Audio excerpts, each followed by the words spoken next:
Si tu regardes cette vidéo, c'est que ton âme a choisi de s'incarner sur Terre. Et si ton âme a choisi la Terre, c'est parce qu'elle avait quelque chose à y apporter pour améliorer ce monde, le rendre meilleur. C'est ta mission de vie. Nous signons tous un contrat d'âme pour pouvoir venir ici. Tu as demandé à l'univers si tu pouvais emprunter l'un de ces vaisseaux de façon éphémère pour te rendre sur Terre afin d'y déposer ton cadeau. Et c'est ainsi que tu as reçu ce corps physique pour explorer cette réalité. C'est comme dans le film Avatar.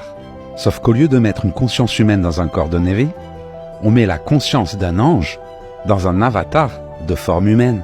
Le monde de la matière est limité à la vitesse de la lumière. Pour aller sur une planète à l'autre bout de l'univers, à la vitesse de la lumière, ça prend plus de 13 milliards d'années. Alors on se sert des mondes subtils pour voyager, transférer sa conscience, même à l'autre bout de l'univers. C'est instantané. Pas besoin d'équipements lourds et encombrants quand on incarne un corps adapté à la planète que l'on explore.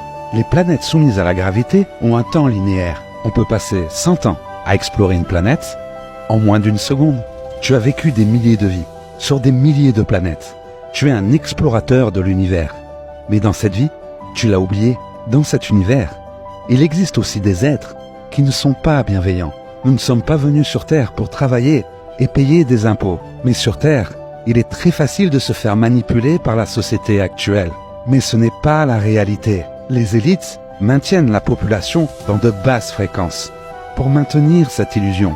Cette hypnose générale est une forme d'esclavage plus avancée qui permet aux élites de nous exploiter, mais nous fait oublier qui on est et la raison de notre existence. Ils peuvent contrôler nos pensées, mais pas nos sentiments. C'est pourquoi notre chemin ne peut être réfléchi. Il est ressenti. Pour te rappeler qui tu es et réaliser ta mission d'âme, sors de ta tête et descends dans ton cœur.